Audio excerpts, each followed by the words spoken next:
miarabantsika rehetra tompoko vavy sy tompoko lahy tonga sondray atao anatin'ny fandaharana aloresahana anao misehatra amin'ity aliny sabotsy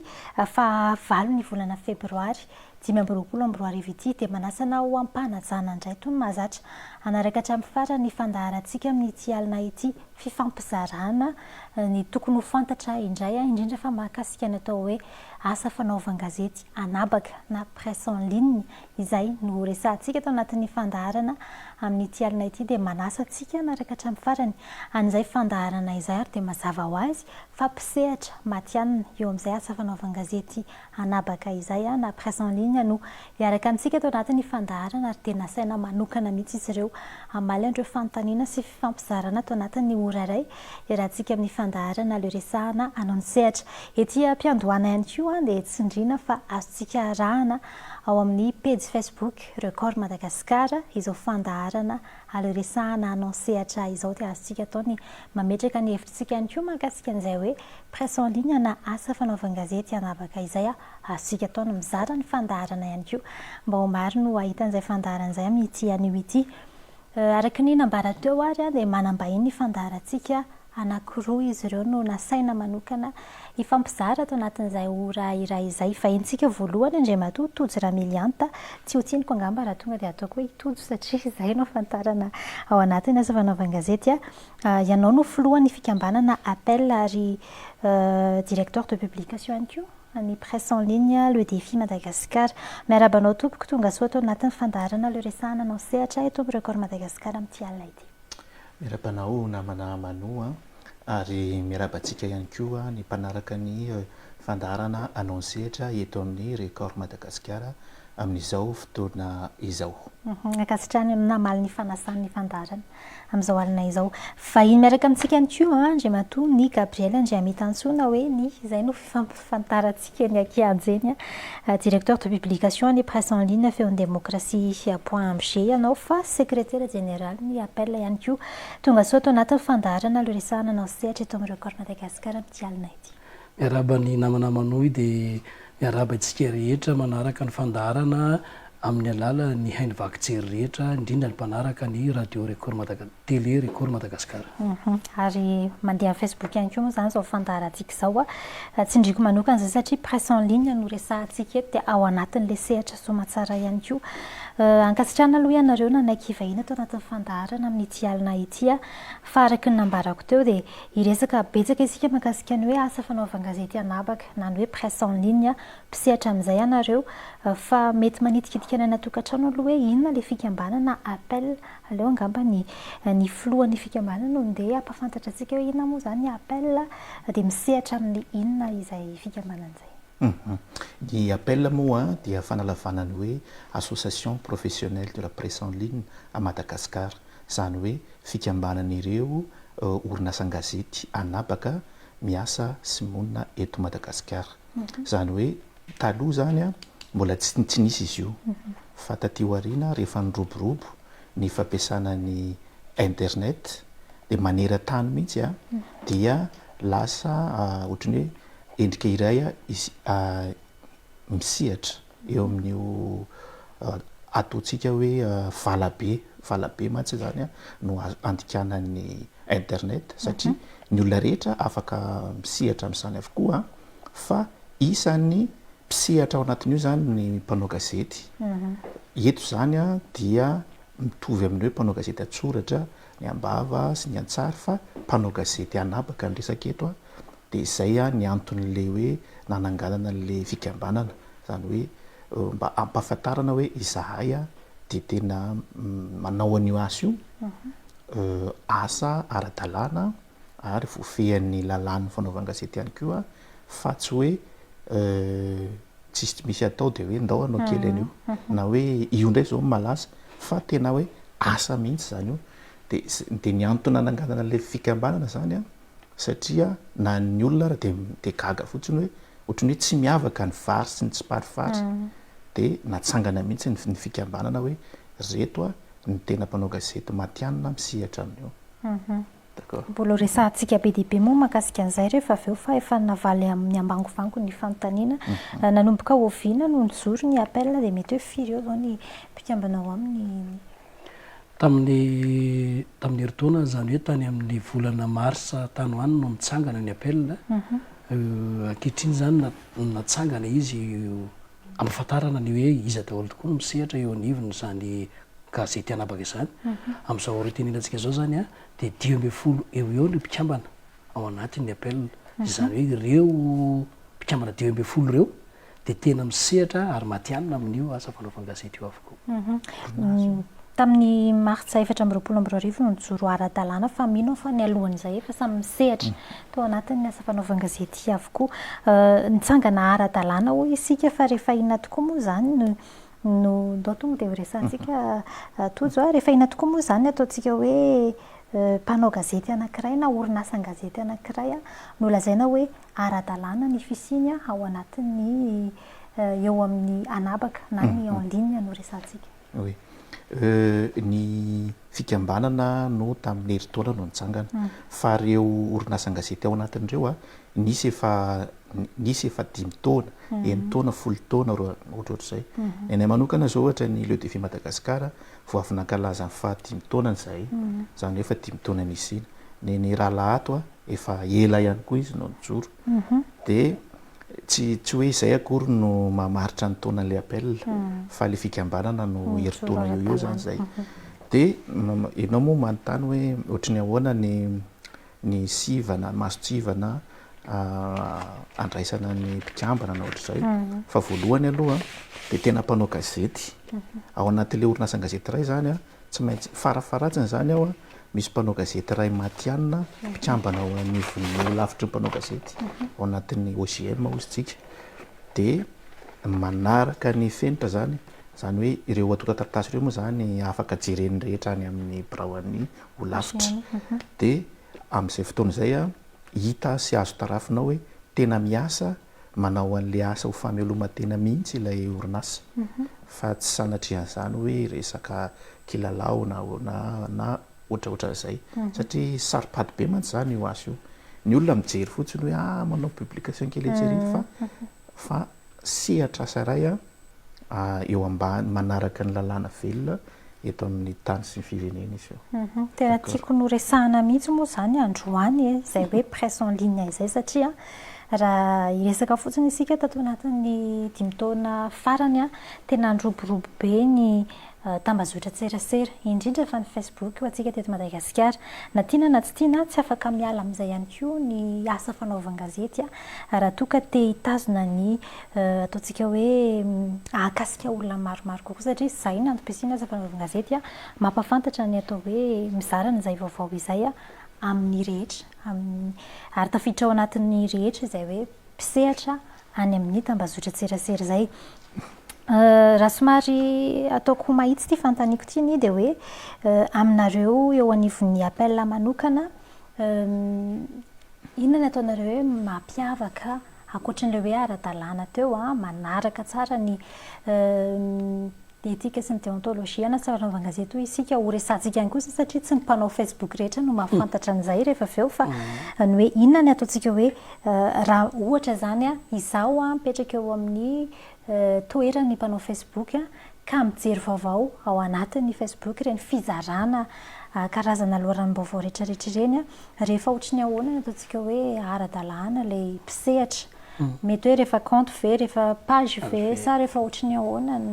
raha ho an'le olona izay tsy mahafantatra. Iverenako kely aloha hoe ahoana amatarana ny organe de presse anankiray hoe tena mijoro ara-dalàna eo anivon'ny apel. Zay rehetra mamoaka vaovao zany de ka mijoro ara-dalàna ho presse en ligne de manao fangatahana any amin'ny OGM zay fanlazainy rahalahyko teo hoe mpikambana tsy maintsy misy olona anankiray mpikambana ao amin'ny OGM zany manao fangatahana rasy moa zany mitondra dossier mihitsy zany mba hamparazava le izy manao fangatahana ohatran'ity izy alefa ministre ny serasera sy ny kolotsaina zay amarin'ny OGM ao ambadika hoe tena misy io asa fanaovana gazety io mpikambana fena eto anivony OGM ilay olona manao fangatahana rehefa aveo amin'izay izy mandefa nyty any amin'ny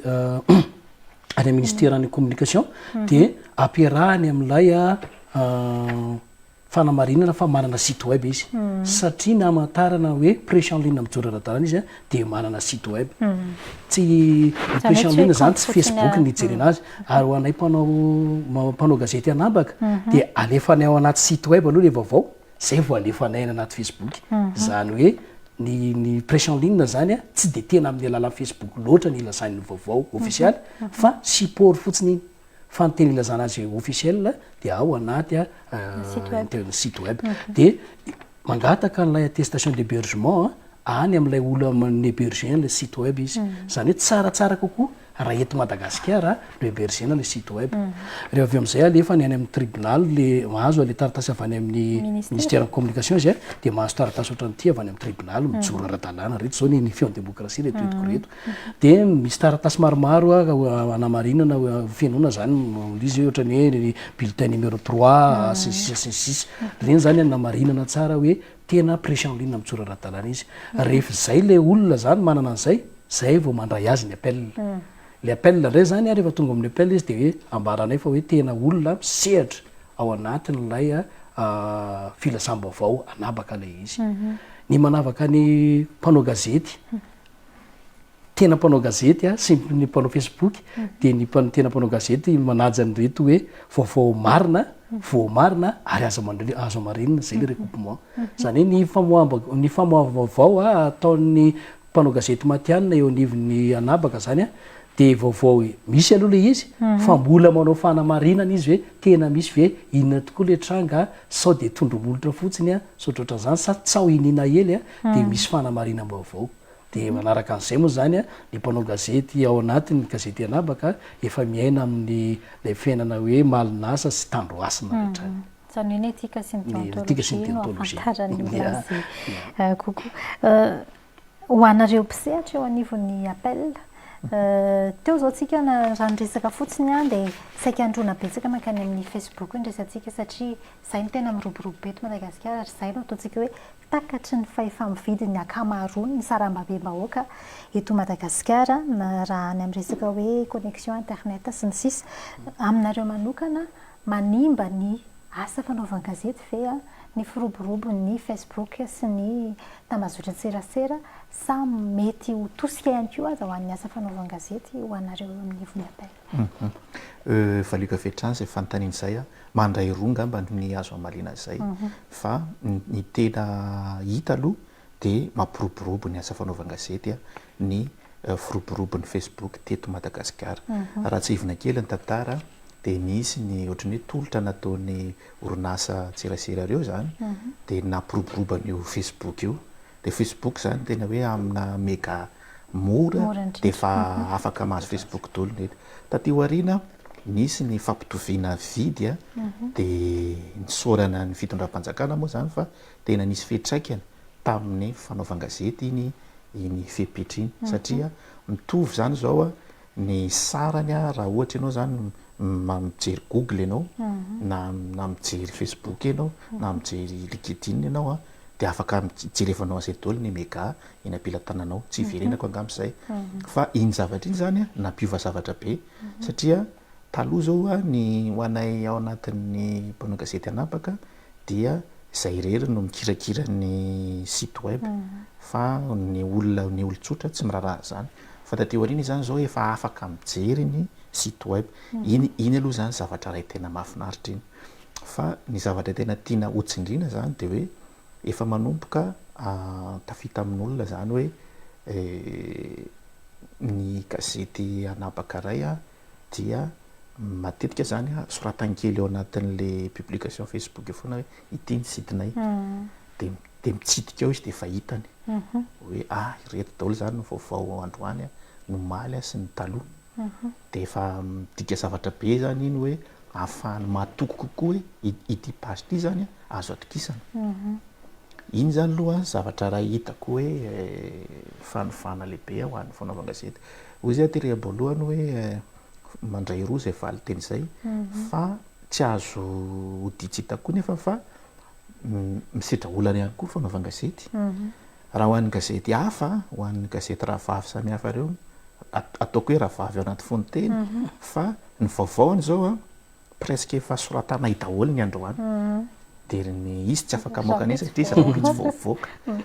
de zany hoe izy zany a lasa manenjika anay izy zany lasa tsy maintsy mitady surplus izy zany a omeny mpamaky rahabitso ny tena moa zany mpanao gazetiny azo lasaina hoe mpanao gazetiny atao hoe média traditionnel ihany taloha mahafantatra azy zay hoe tsy maintsy mitady surplus ianao rehefa navoakan'ny olona ny vaovao anankiray mitady fait nouveau nefa sarotra ny anenjehana fait nouveau ao anatina 24 heures zany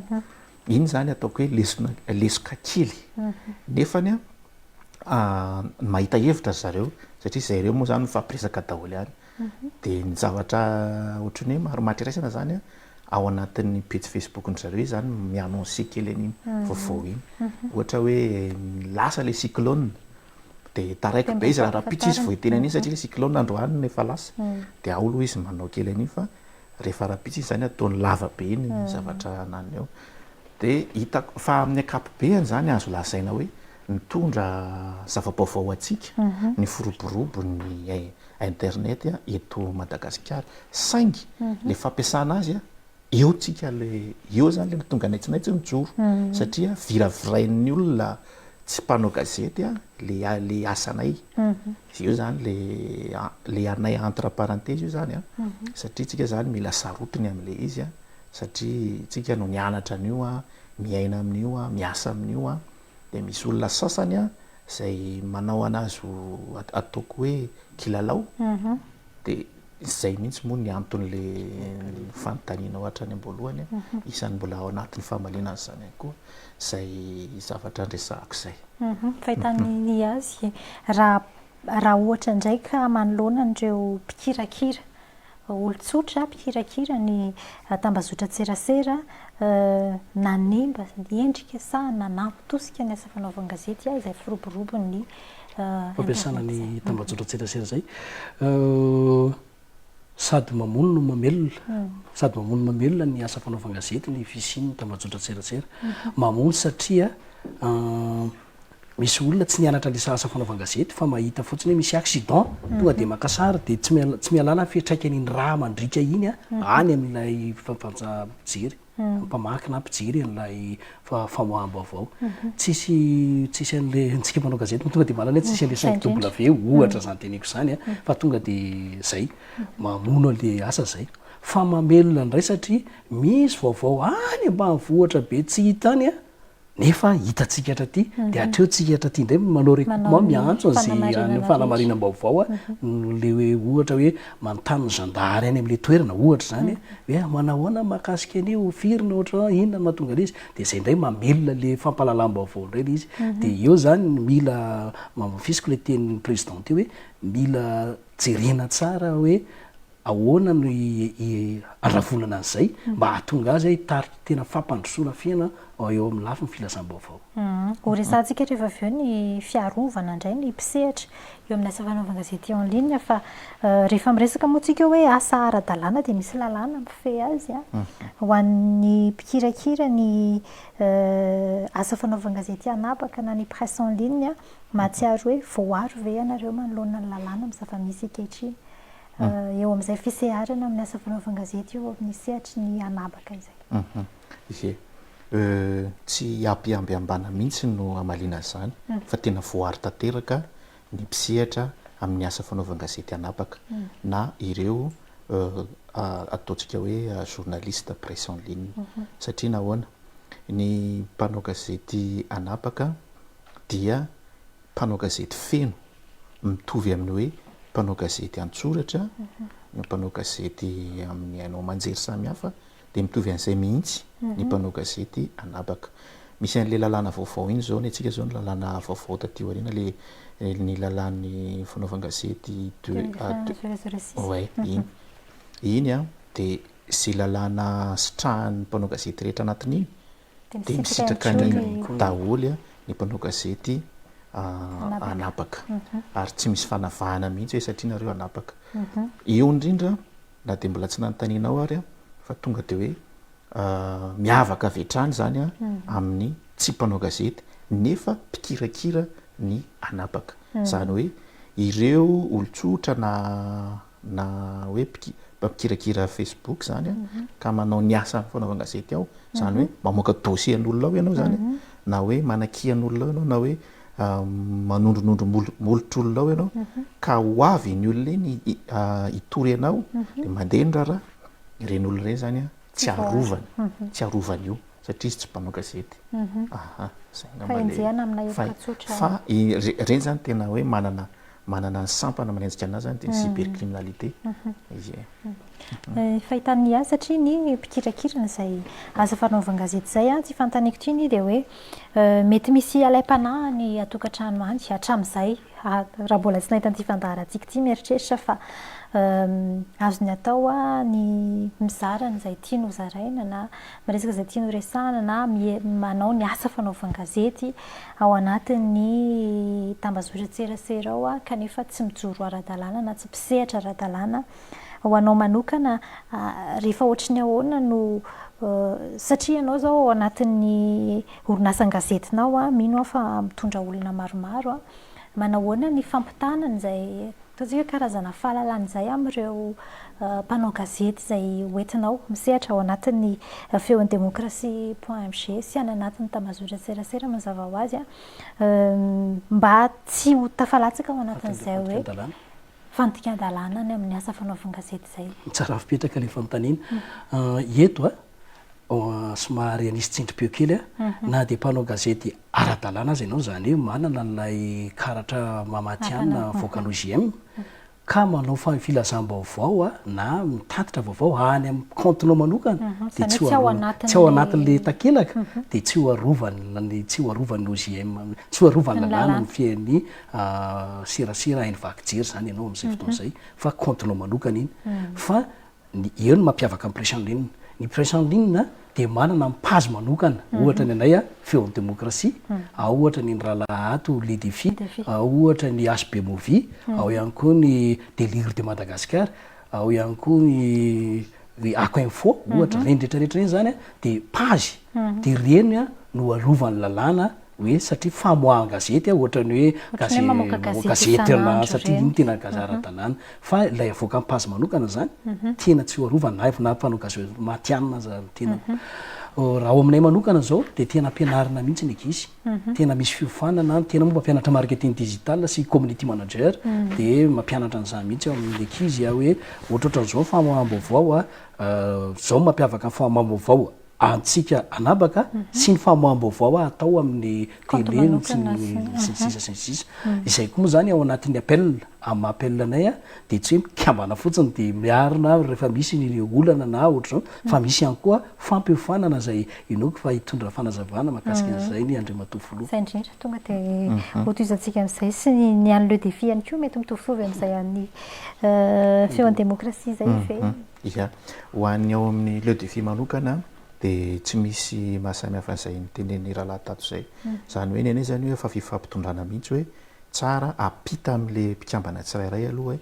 ireto no azo atao ary reto no tsy azo atao zany hoe io zany tsy mivoana fa mino fa ny mpanao gazety rehetra zany samy voakasika izany daholo ohatra hoe rehefa misy vaovao anao dia vaovao efa voamarina ve io sa dia na ny fankalana vaovao ao anatin'io tambazotra io ary dia efa misy ataoko hoe toromarika satria raha vao mijery fotsiny ianao hoe pazy hafahafa ito tsy fantatra eo iny dia efa sarotra be zany haka vaovao ao dia eto zany isan'ny manamora ny fangalan'ny mpanao gazety vaovao ny fisiany ireny presse en ligne be dia be reny satria reny zany efa azo lasaina hoe efa version ofisialy ny vaovao avoakan'ireny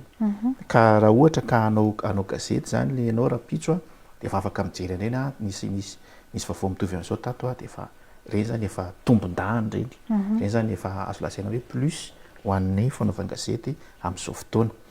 dia mahakasika le hoe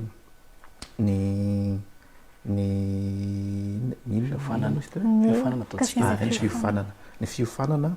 misy zany ny fiara-miasanay amin'ireo ataoko hoe partenaire misy ohatra ny fiara-miasa amin'ny ONG Iltsery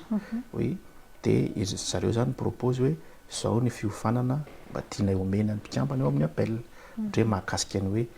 inona ny atao hoe information sy ny désinformation, inona ohatra ny atao ny protection ny information, ny fiarovana ny données anao, satria saripady be mantsy ny osehitry ny anapaka io, satria ny olona ny ivelany any mahita anao hoe mandeha zany le izy dia ny olona zany mandeha izy manao piratage ohatratra zany, satria ny gazety atsoratra tsy manana an'izay olana zay, fa ny gazety anapaka manana an'izay olana zay, satria ny anay manokana zao ny site webnay indroa efa nisy nanao piratage dia tamin'ny voalohany aloha voany dia tsy mahita tena maty mihitsy fa afaka récupérena moa ny données dia ny asa zany ny technicien sasisa dia azo daholo le izy, fa tateo arina efa nahazo an'ilay formation zay le mpiara-miasa dia tena misy mihitsy ao misy notification hoe misy nanao attaque nareo dia tsy tafiditra tsony izy, reny zany aloha isorana amin'le partenaire mpiara-miasa amin'ny mpanao gazety rehetra, dia atoato koa mbola ho betsaka ny izay hoe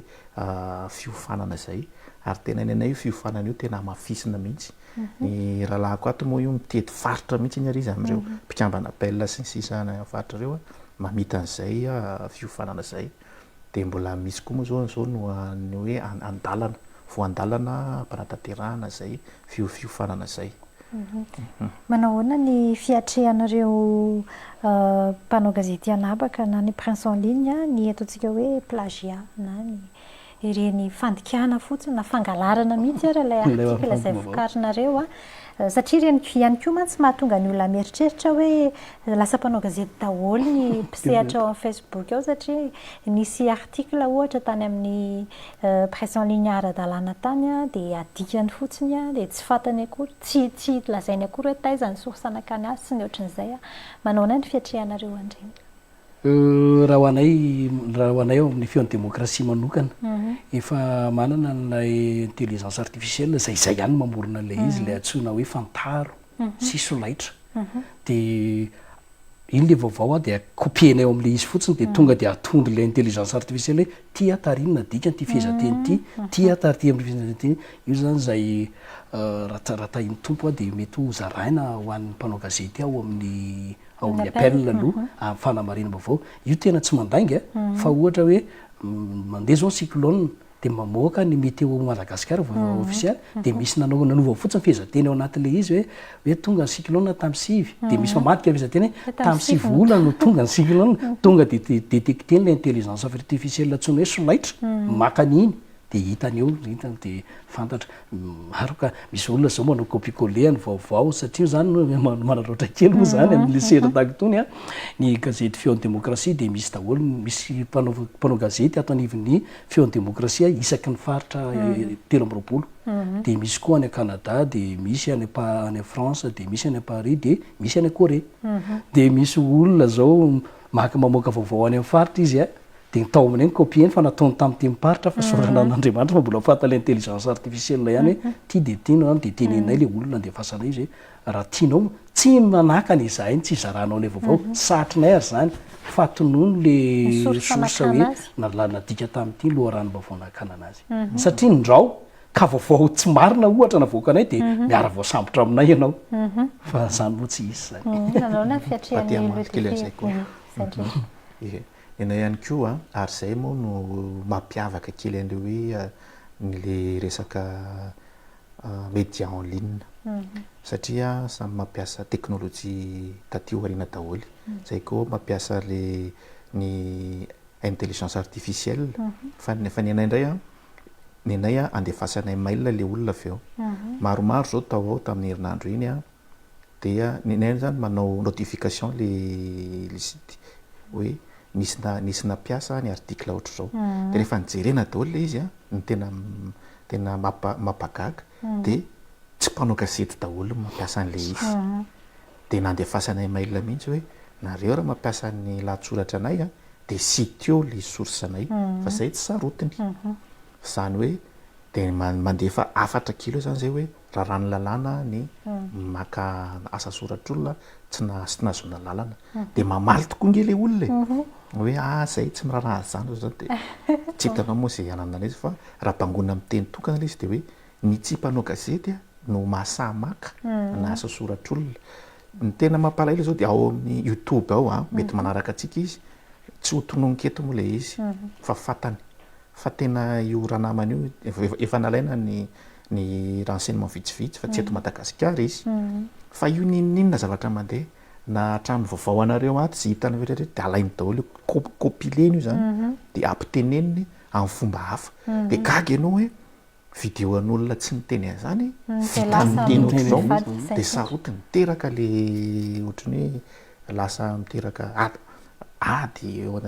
ao anatina rédaction ray hoe ngatsika niteny an'izany dia mampagaga an'izy io hoe be mpanaraka be ny izy io satria anaovan'ny titre manaytaitra be dia reny zavatra reny zany zao tsy eo nivoanay moa zany ny anasazy azy satria izay tsy mpanasazy fa ohatrany hoe le fitezana satria ao anaty sehatry ao anaty tokotanina izy milalao dia tsy maintsy mba miteny ihany satria io araka le teneniko teo hoe valabe le resaka en ligne io samy misehatra kely eo daholo nefany manimba le asany sasany le izy dia raha tena misy mijery raha moa misy namana zay ny teny hoe aleonay ozy izy mijery an'ity zavatra ity fa ato tena ohatra ny any nefa rehefa tena mandeha le izy tsy zavatra azo naraisina na ray ary fa fampidina arany ao satria ohatrany hoe tireny ady fotsiny zany le sarin'olona ray tato sarin'olona ray tato satria zareo tsy manana mpanao gazety izy hoe andeha hanao terrain andeha aka sary etsy Anosizato na aka sary eny Mariamasay fa zay sarinao mandehandeha rehetra ao anatin'ireny ao samborona dia ahodiny zavatra hafa tsy mety kosa reny satria fa fantatra hoe tsy mpanao gazety mihitsy ireo namandreo fa manao ny asa tanan'olona ho fitadiavam-bola satria fantatra hoe volana iny ao ambadika dia reny zavatra reny zany reny aloha mety hoe ny ratsana hafa no tokony hijery an'ireny fa iverenako le fanontanianao maranako azy hoe le mahakasika ny hoe inona ny atao manoloana ny resaka le hoe fangalana tahaka sy ny sisa io tsy dia misy loatra hoe inona satria rehefa fantatra fotsiny izy ohatra nanay manokana dia rehefa notifie zay dia andefasanay mail izy hoe soraty ny source angalanao an'io fa zay aloha zany mbola tsy tonga hatrany any hoe fitoriana sy ohatra izany satria ohatrany hoe sehatra le izy dia mba nilainy zany le tekstanao fa nohony tsy fahalalana dia tsy nanonona source izy ho resantsika manokana mihitsy rehefa aveo mahakasika ny fanabeazana ny mpikirakira ny tambazotra tserasera mahakasika an'izay hoe fizaram-baovao fikirakirana vaovao sy ireo presse en ligne ara-dalàna ireo zay fa rehefa miresaka mikasika an'izay resaka hoe plagiat zay isika fangalarana article fanovana zavatra ny amin'ny tsy nambara sy ny sisa ny fahitanareo azy tokony ho enjakenjana kokoa ve ny mpampiatra lalàna manoloana n'ireny zavatra ireny mba ahafahana ataontsika hoe manisy fefy tsisy ny fioaram-pefitafa oatra loatra ny anatin'ny tambazotra tserasera ao anatin'izay hoe fikirakirana vaovao izay ny olana mantsy mamela ianareo raha ilaza kely an'izay any amin'ny hoe ny olana dia ain'ireo mpikirakira tambazotra tserasera izay tsy mpisehatra amin'ny asa fanaovan-gazety ara-dalàna ny mijery hoe inona ny tian'ny gasy inona ny mahaliana ny malagasy tsy tena mipetraka tsony any amin'ilay hoe tena fizaram-baovao ara-dalàna le izy fa lasa misy hevitra hafa ambadika ihany koa mety hoe manipulation ny opinion publique ohatra sy ny sisa ho an'ny manokana ve tokony hipetraka izay hoe enjakenjana fampiarana ny lalàna izay mba ahafahantsika miala amin'izay zavatra izay tena marina mihitsy zany mano satria isika mpanao gazety matianina dia manana lalàna mifehatsika fa le olona maka amin'ny vaovao antsika tsy tia lalàn'izay lalàna mifehatsika fa je mahafinaritra azy nataony za zao dia victime n'izany nakasary tany amin'ny faritra andrefana iny tany amena be tany milaza ny hoe manomboka milamina ny tanàna ary tena milamina le tanàna ny andrefana any napetraka teo motoako manomboka amin'ny enina ariva ny jerena ny maraina tsy very nalefako le fampalalana vaovao nisy papiely vaovao araka ny tenen'ny Andriamatoa Filoha teo navadika ny tany amin'ny zavatra hafa le le vaovao nylazaiko zany hoe ny sariko nampiasany a fa le angle mifanohitra tanteraka am'le angle nitondrako anazy a nataony zay tena hiteraka fanakorontanana za moa zany de tsy nisalasala mihitsy miteny tam'le olona ametraka fitorinao anao a retony hitony kartanify sisy tatoka reto maradalana eto Madagasikara raha tsy asorinao anatin'ny 20 minitra de sorana an'le olona fa tena asorony tokoa le izy aloha zany de tena hita zany hoe manimba zany le izy a satria isika zany a isika misehatra am'le asa mivelona am'le asa satria fa asa famelom-bady aman-janaka mihitsy le izy anatin'ny critère raha teo zay hoe tena fameloma-tena zay tena hoe tsy kilalao tsy hoe aitraitra fa tena hoe fameloma-tena le asa fanaovan-gazety anambaka de hoe miezaka no matianina mividy fitaovana manarama olona makasary sinsisa de mitandrina o toy mianak'Andriamaso mba tsy hoe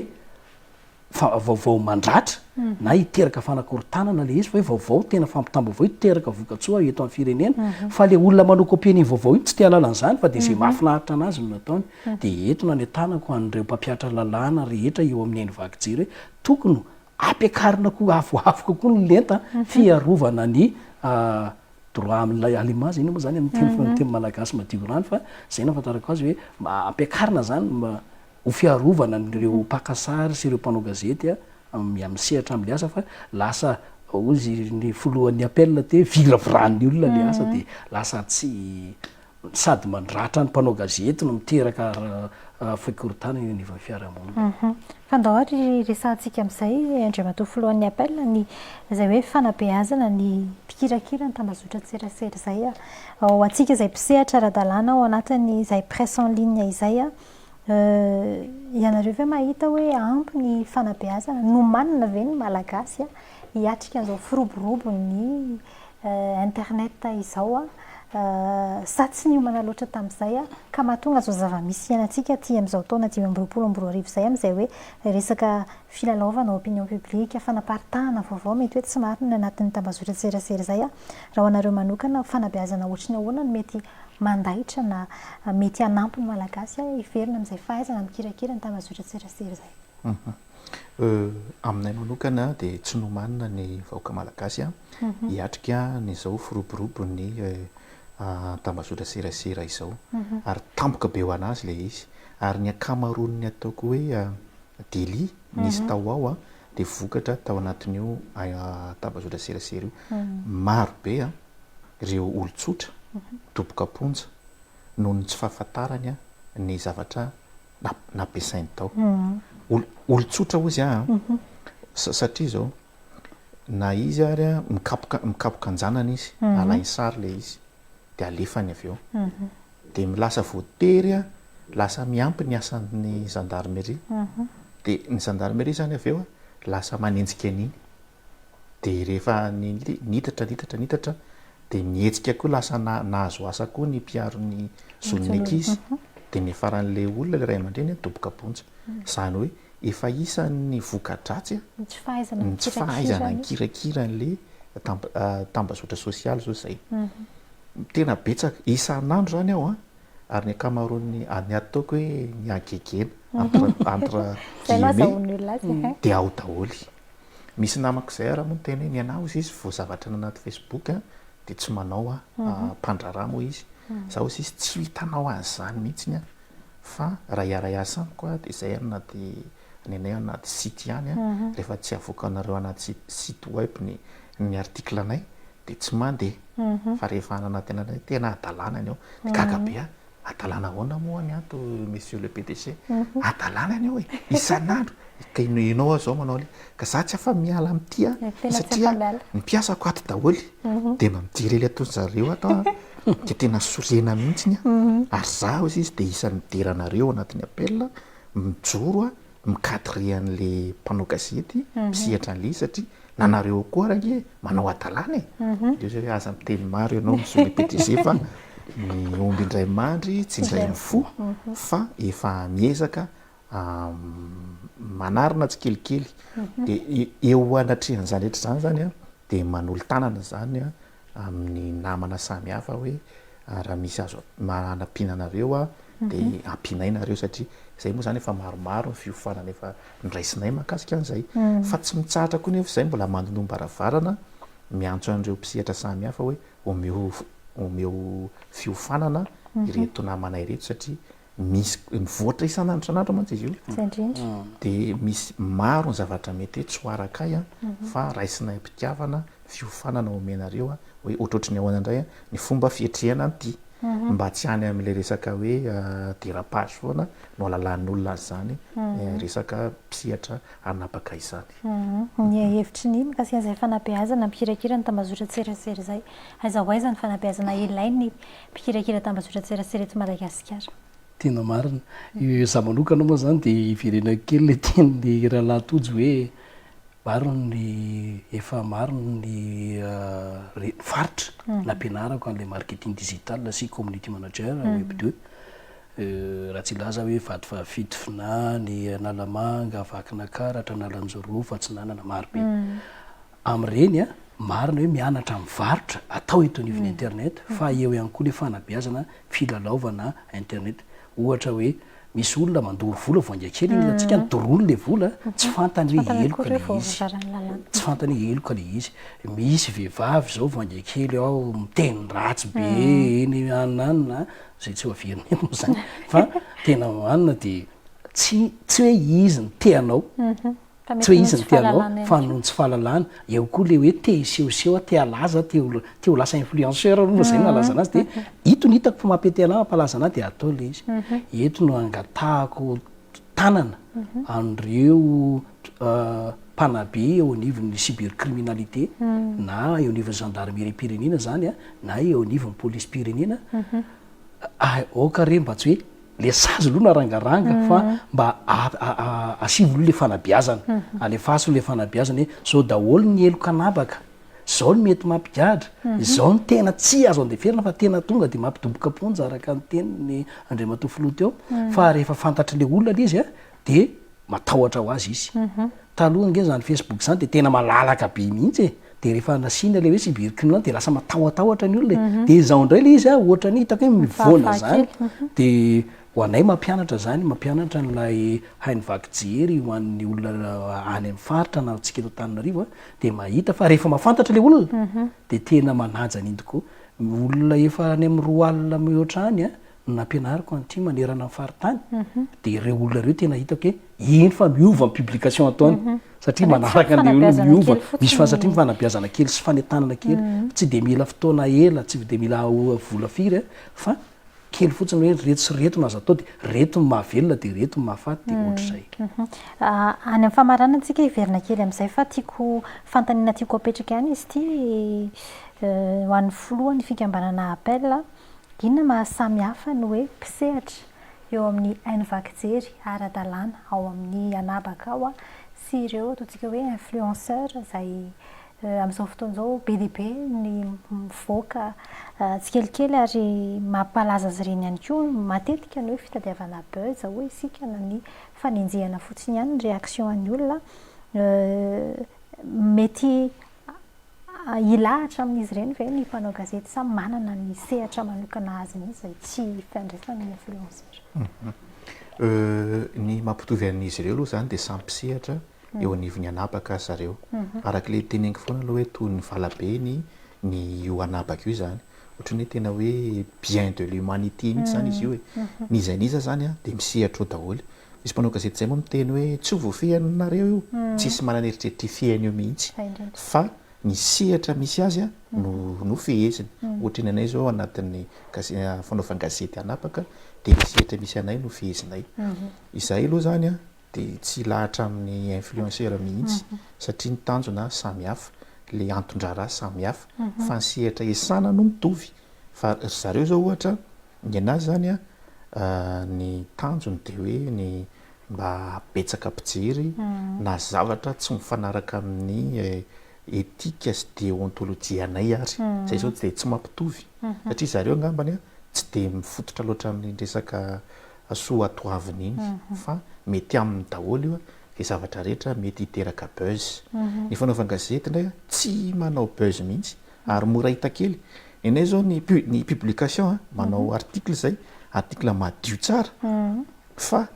ataontsika hoe 100 faran'izay fa ny influenceur manao eo izy a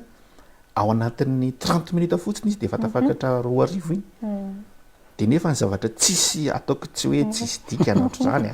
a fa raha lanjaina amin'ny ny mizana amin'ny hoe ty tena vaovao mitondra soa ity vaovao ataoko hoe manahitaitra sy ny sisa de efa zay moa le règlement satria efa fantatra neny hoe ny migery an'le tambazotrany hoe resaka algorithme satria resaka numérique ny resaka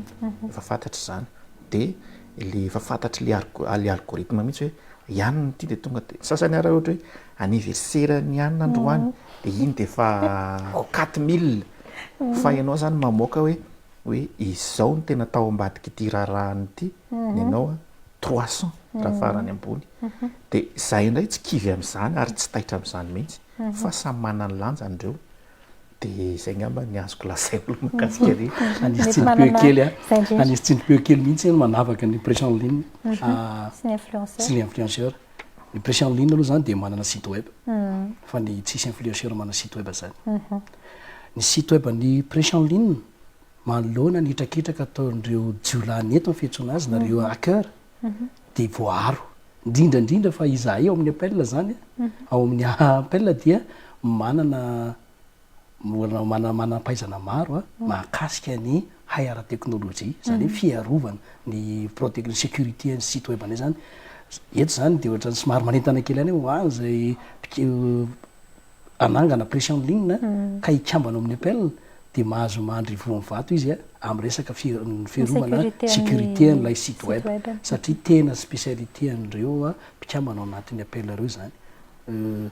tsy possible mihitsy zany ny hoe misy mpikambana ao amin'ny appel ka nisy ny pirate ny sitany tsy isy zany satria tena voaro ary ny anarana zany de zay no mahasamy hafanay ihany koa amin'ny influenceur koatra nylazay ny Andriamatoa teo tsy tena mametraka loatra n'le hoe fitadiavana réaction sy j'aime tsy de zay fa ny vaovao tonga any amin'ny tsy mametraka zay hoe be like na be follower tsy zay ny tena tanjonay fa hoe le vaovao lazainay tonga any amin'ny vahoaka zay manaraka anay amarana sady ny fiarahana isika fohy kely ihany ny fotoana rehefa tena nandeha ny fifampizarana satria tena hoe mahaliana raha teo izay fifampizarana mahakasika ny fanaovan-gazety anabaka izay fa ty fanontaniako farany ity miantefa aminareo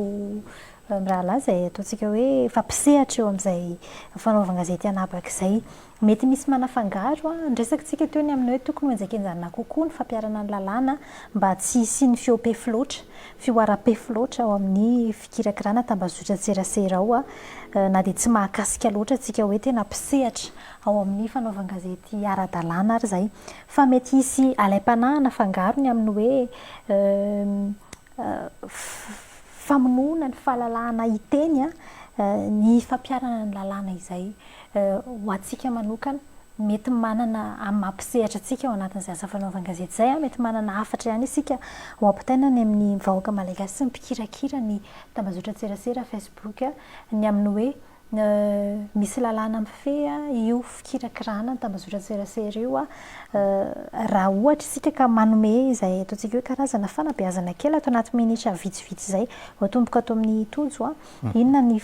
ataontsika hoe afatra tianao ampitaina ho an'ny pikirakira ny tambazotra tserasera mahakasika an'izay hoe fahalalahana amin'ny teny sy maneho hevitra ho anatin'ny tambazotra tserasera zay sy ny fampiasana ny tambazotra tserasera sy ny fampiarana ny lalàna ny azoko amarena zay dia tsotra ihany ny fampiasana ny tambazotra tserasera malalaka izy io nefany azay fahalalana zay tsy midika hoe afaka resahanao daholo ny rehetra tena hoe tsy afaka miresaka ny zavatra rehetra ao ianao betsaka ny efa nanandrana nisy zao voaingana tsy mahakasika ny mpanao gazety anabaka aloha le resaka satria reny olo reny endry reny mafantatra ny asana izy de tsy manao an'izay fa ho an'ny olona mpisehatra tsotra nanao zavatra fihetsika ohatry ny hoe tsy eken'ny sainy be sy maro na hoe efa tafahoatra de avy eo mbola nasiany soratra hoe pejiko teo izy de zay tiako atao ato de mety marina ny fisainany kanefany nakaiza izy avy eo nandraisa mpitandro filaminana fepetra izy ary tena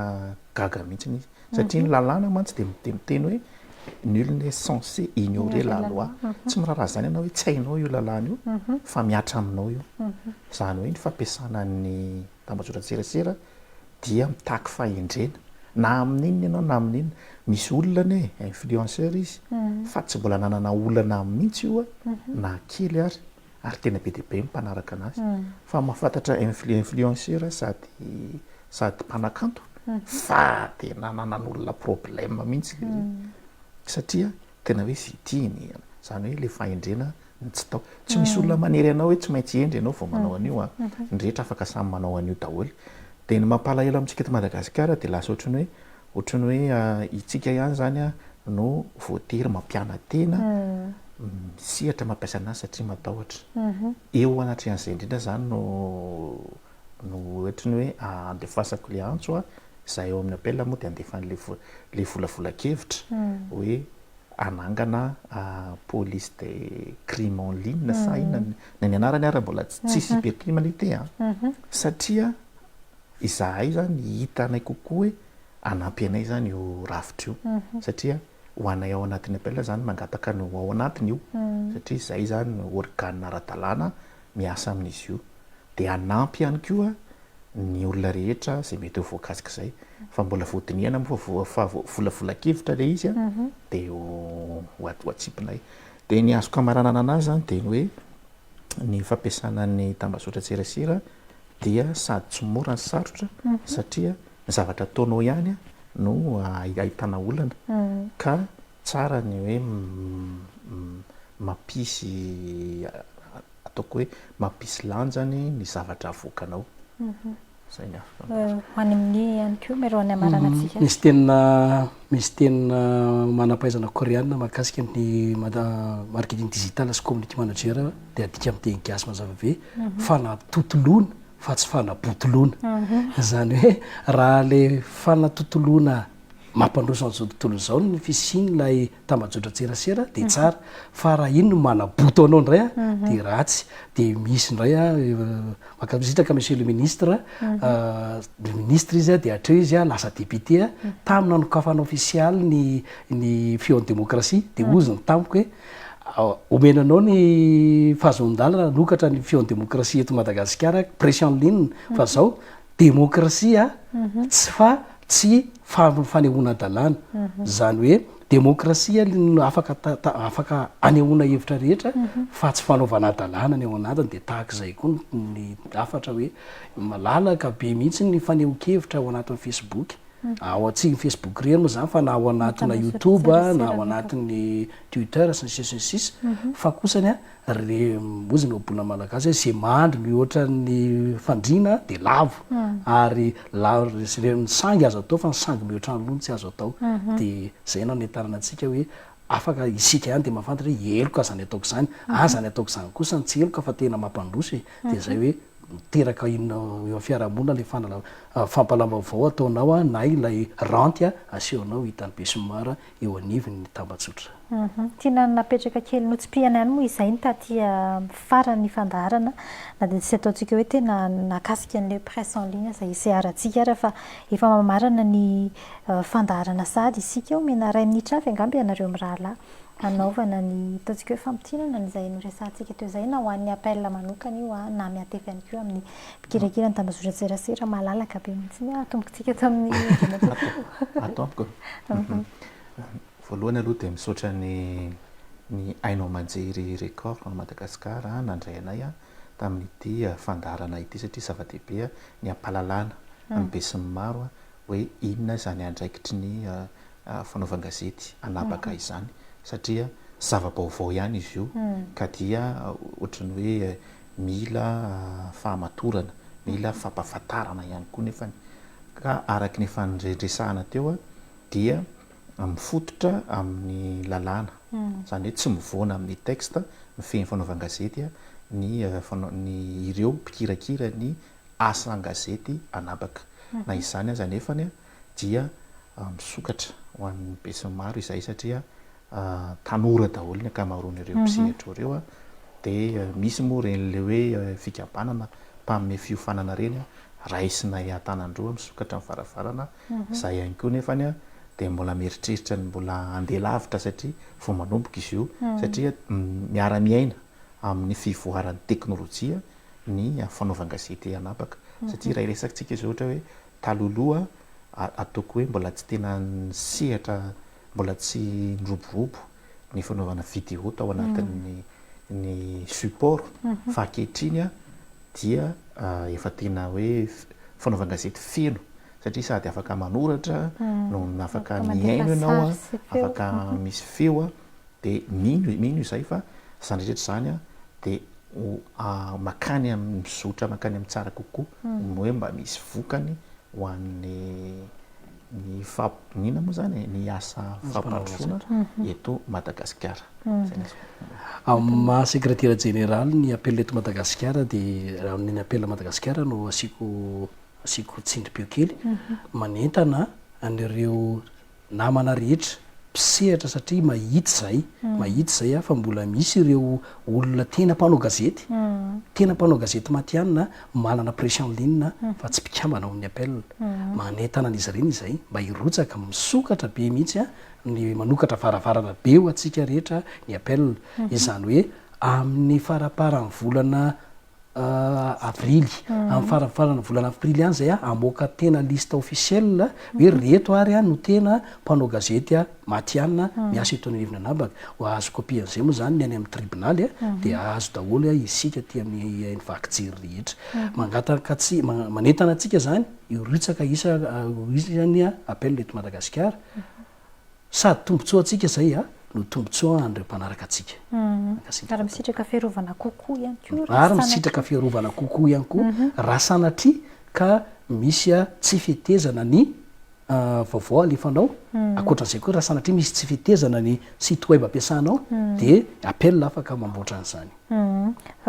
fa efa niteny kely an'izay any raha mety ho fantatritsika na ho azo ampahafantarina ihany koa ireo mpikambana ara-dalàna hatreto amin'ny appel moa zany zao mety 2010 misy site web ahitana ny appel www point appel madagascar.com.mg azafady www point appel madagascar .mg dia hitatsika ao a ireo liste reo namana mpikambana feno anatiny orinasa reo 2010 reo a orinasa fa tsy orinasa gazety reo dia ohatra hoe ny orinasa ray a mety misy mpikambana 10 ny orinasa ray mety 20 ny anay zao 420 ny raha lahatra any zao 420 ny anay zao 20 zany hoe ao dia efa hita ao daholo afaka jerevantsika le site web teo fa hitatsika ao avokoa ireo sy ny contact misy azy eny ary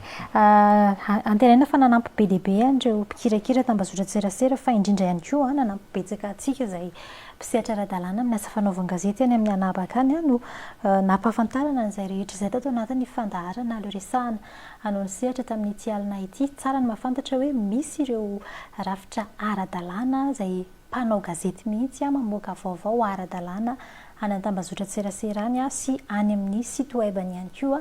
mba tsy hifangaro amin'ireo ataontsika hoe mpikirakira Facebook fotsiny any a dia manaparitaka vaovao a mety tsy voamarina tsy nohamarinina ihany koa araky ny nambarany ny teo ankasitrana nareo tompoko nanaiky ny vahiny tato anaty fandaharana le resahana nao sehatra tamin'ity alina ity akasitraka tompoko izay no atsika manarana ny fandaharana le resahana nao sehatra tamin'izao aliny sabotsy izao a mankasitraka atsika nanaraka fandaharana hatramin'ny farany a raha somary ampatsaivina dia Andriamatoa Tojo Ramilianta filohan'ny fikambanana appel izay directeur de publication ny presse en ligne le défi Madagascar sy ny Gabriel Andriamitantsoa izay directeur de publication ny presse en ligne feondémocratie.mg secrétaire général ny appel ihany koa izy ireo no niaraka tamintsika tato anatin'izay ora iray ny fandaharana izay tamin'ity alina ity mametraka ny veloma mandra-pitafy izay ao amin'ny manaraka indray veloma tompoko veloma tompoko